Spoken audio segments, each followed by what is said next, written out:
అత్తయ్య, మీకోసమే వెయిట్ చేస్తున్నాను. మీ అబ్బాయి గారు పేద ప్రజల కోసం ఒక ఉచిత హాస్పిటల్ కట్టించారు. దాని ప్రారంభోత్సవం రేపే. ఆ హాస్పిటల్కి మావయ్య గారి పేరే పెట్టారు. ఆ హాస్పిటల్ మావయ్య గారు ప్రారంభం చేస్తే బాగుంటుంది. పత్రిక ఇంటికొచ్చి ఇద్దామనుకున్నాం, కానీ ఇంటి గడప తొక్కొద్దని మావయ్య గారు చెప్పారు కదా.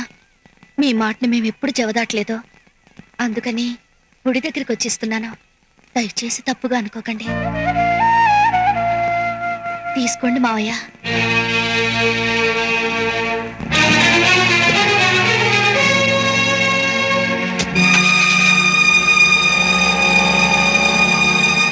అశోకుడు రోడ్డుకి ఇరువైపులా చెట్లు నాటించెను.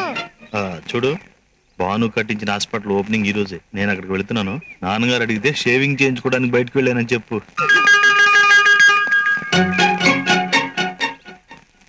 ఇదిగో, నేను భానుప్రసాద్ ఫంక్షన్కి వెళ్తున్నాను.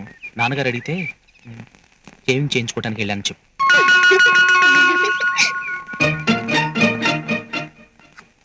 ఎప్పటికయ్యేది ప్రస్తుతమో అప్పటిగా మాటలాడి తప్పించుకు తిరుగువాడు ధన్యుడు సుమతి. నేను భానుప్రసాద్ బాబాయ్ హాస్పిటల్ దగ్గరికి వెళ్తున్నాను. తాతయ్య గారు అడిగితే షేవింగ్ చేయించుకోవడానికి వెళ్ళావని చెప్తాను. నేను గడ్డం గీయించుకోవడం ఏమిటి, గుడికి వెళ్ళానని చెప్పండి. అలాగే నాయనమ్మా. పుత్రోత్సాహము తండ్రికి పుత్రుడు జనించినప్పుడు కలుగదు, జనులా పుత్రుని కనుగొని పొగడగా నాడు కలుగును సుమతి. ఏంటి ఇల్లంతా నిశ్శబ్దంగా ఉంది? ఇంట్లో ఎవరులేరా? నాన్న చిన్నాన్న షేవింగ్ చేయించుకోవడానికి వెళ్ళారు. మా మమ్మీ వీళ్ళ మమ్మీ వాళ్ళ మమ్మీ నీళ్ళకి వెళ్ళారు. నాన్నమ్మేమో గుడికి వెళ్ళిన తాతయ్య. సరే, నేను తోటకు వెళ్ళొస్తాను. మీ నాన్నమ్మ అడిగితే మధ్యాహ్నం భోజనానికి వస్తానని చెప్పాలి. అలాగే తాతయ్య. తోటకి వెళ్తున్నారా? షేవింగ్ చేయించుకోవడానికి కదా వెళ్ళాలి. తాతయ్య గారు,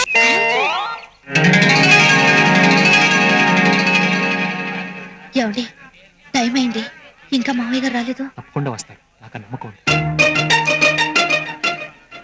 నమస్కారం, కూర్చోండి. హలో. హలో.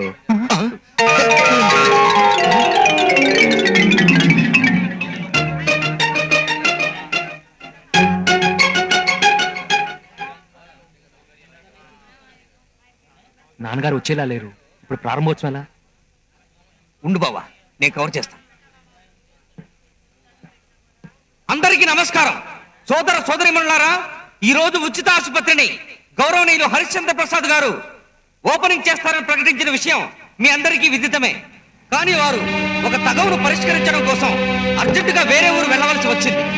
ఆయన ప్రజల మనిషి కాబట్టి తను లేకపోతే హాస్పిటల్ ప్రారంభం ఆగిపోతుందన్న ఉద్దేశంతో తనకు బదులుగా ఆయన మనవడు చిరంజీవి హరిశ్చంద్ర ప్రసాద్ చేత ప్రారంభోత్సవ కార్యక్రమాన్ని జరిపించమని వారు ఫ్యాక్స్ ద్వారా మెసేజ్ పంపించారు. ఆయన కోరిక ప్రకారం హాస్పిటల్ ని చిరంజీవి హరిశ్చంద్ర ప్రసాద్ గారు ప్రారంభిస్తారు.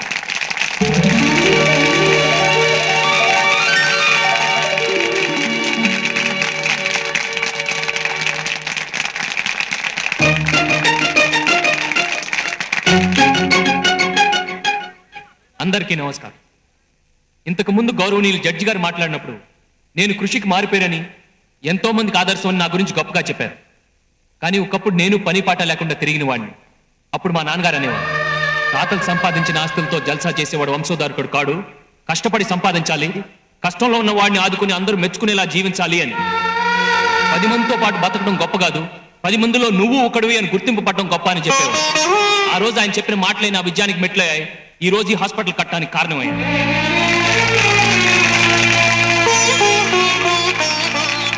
ఉలి దెబ్బకు బాధపడితే శిలశిల్పం కాలేదు, దున్నేటప్పుడు బాధపడితే నేల కడుపున బంగారం పండదు. అలాగే తండ్రి కొట్టాడనో తిట్టాడనో పగ పెంచుకుంటే ఏ కొడుకు అభివృద్ధిలోకి రాలేడు.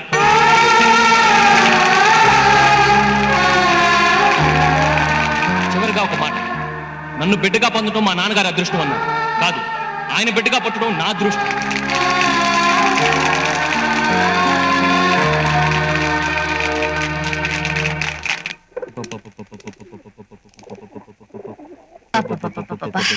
ఏం జనం, ఏం చప్పట్లు. దేని గురించి మాట్లాడుతున్నావు? అదే మన భానుప్రసాద్ హాస్పిటల్ ప్రారంభోత్సవం చేశాడు కదా, దాని గురించి. ఓహో, నువ్వు వెళ్ళొచ్చావు కావాలా? ఆ, ఆ, నేనెందుకు వెళ్తాను? పక్కింటి శ్రీ మహాలక్ష్మి గారు వెళ్ళారట, ఆవిడ చెప్పింది. మీటింగ్ లో వాడు మాటి మాటికి మీ పేరే తలుచుకున్నాడంట. మా నాన్నగారి కోరిక ప్రకారమే ఈ హాస్పిటల్ కట్టించాను, నేను ఎదగడానికి, ఎన్నో సాధించడానికి ఆయన ఆశీర్వాద బలమే కారణమని గొప్పగా చెప్పాడంట. అది ఇంకొక మాట ఏదో చెప్పిందే. ఆ ఉలి దెబ్బలకి బాధపడితే రాయి రోలవుతుందా, దున్నేటప్పుడు. అరే అది అలా కాదు. ఉలి దెబ్బకు బాధపడితే శిలశిల్పం కాలేదు, దున్నేటప్పుడు బాధపడితే నేల కడుపున బంగారం పండదు. అది అవును, అది మీకెలా తెలుసు? ఎలా అంటే అది పెద్దలు చెప్పిన మాట. ఎవరు చెప్పినా మాట మారుతుందా, అర్థం మారుతుందా?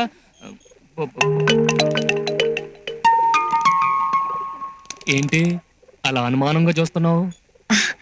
ఏం లేదు, మీటింగ్ కి వెళ్ళిన శ్రీ మహాలక్ష్మి గారే విన్నది విన్నట్టుగా చెప్పలేకపోయింది. మీరింత కరెక్ట్ గా చెప్తున్నారు కదా, ఒకవేళ మీరు కూడా మీటింగ్ కి వెళ్ళారేమో అని. నేనెందుకు వెళ్తాను? నాకు వేరే పని పాటలేదా ఏంటి? ఇవాళ శనివారం, తోటలో కూలీ లెక్క చూడటానికి డబ్బులు ఇవ్వడానికే టైం చాలేదు. అవునవును, మీకెక్కడ తీరిక? మీకు వెళ్లే తీరిక లేక ఈ పై పంచిని మీటింగ్ కి పంపించారా?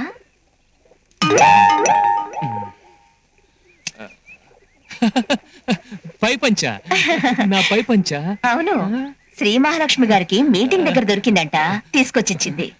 ఇది అక్కడికి ఎలా వెళ్ళిందో? ఎలా వెళ్ళుంటుందో? పావురాలు తీసుకెళ్ళి ఉంటాయి. పావురాలు పావురాలు.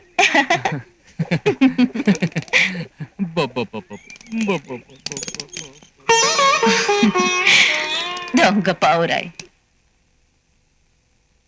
మమ్మీ మేము బయటికి వెళ్తున్నాం. ఈ రోజు సండేనే కదరా, స్కూల్ కూడా లేదు. ఎక్కడికి వెళ్తున్నావు? స్కూల్ బుక్స్ పోయడానికి గార్డెన్ కొనడానికి వెళ్తున్నాం. ఓహో, అంత మొనగాడిదవయ్యావా? మళ్ళీ అత్తే ఏంటి మమ్మీ, పని మీద బయటికి వెళ్తున్నప్పుడు ఎక్కడికి వెళ్తున్నావు అని అడగకూడదన్న విషయం కూడా తెలీదు. నువ్వెలా కలెక్ట్ అయ్యావు ఏంటో? ఏరా, మీ ఫ్రెండ్ కలవటానికి వెళ్తున్నావా? లేదు, ఆయనే నన్ను కలవటానికి వస్తున్నాడు. రే, ఆయన మర్యాదగా మాట్లాడుతుందని చెప్పాను కదా, చంపలేసుకో. మ్మ్. Very good. ఇదిగో ఏంటది? పాయసం. రోజు నీ ఫ్రెండ్ నీకు స్వీట్స్ ఇస్తున్నారు కదా, మ్మ్. ఈ రోజు నువ్వు ఈ పాయసం ఇవ్వు. Okay daddy, bye bye.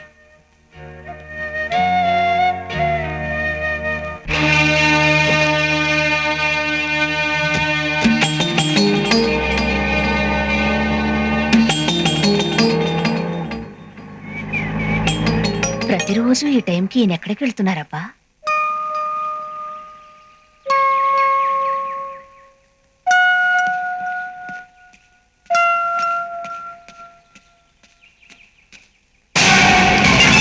పడైపోయింది బాబు, ఓ పడైపోయింది బాబు, ఓ పడైపోయింది బాబు.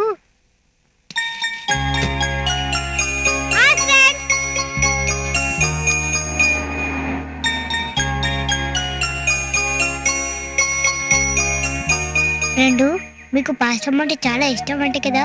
ఎవరు చెప్పారు? మా డాడీ. ఆ బాబు మన భానుప్రసాద్ గారు అబ్బాయి అమ్మా. పెద్దయ్య గారు రోజు ఆ బాబుని కలవడానికే వస్తున్నారు. మీ డాడీ ఇంకా ఏమేం చెప్పారు? మీరు దేవుడితో సమానం అంట, చూసిన వెంటనే చేతులైతే నమస్కరించారంట. నమస్తే ఫ్రెండ్. పాయసం తినండి ఫ్రెండ్. నేను ఇందాకే టిఫిన్ తిన్నాను, ఇంటికి తీసుకెళ్లి తింటానే. పోనీ, పాయసం మర్చిపోకుండా తినండి. అలా. వస్తాను ఫ్రెండ్. తాతయ్య, ఎందుకు అలా పిలవాలనిపించింది ఫ్రెండ్? ఇదే ఆఖరిసారి, ఇంకోసారి అలా పిలవనులే.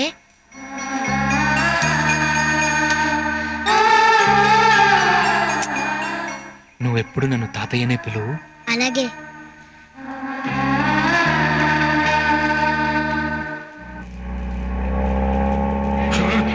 ఎవరో మూర్ఛరోగిలా ఉన్నాడయ్యా బాబు. డ్రైవర్, కారాపు. ఆ తాళాలు.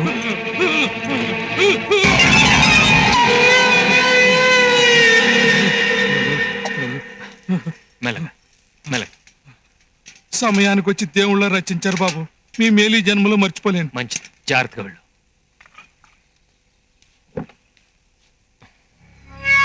ఏమిటయ్యా?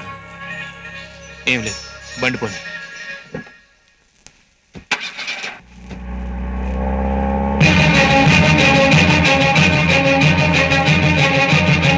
తప్పు చేశాను రా బాబోయ్, పెద్ద తప్పే చేశాను. ఏం తప్పు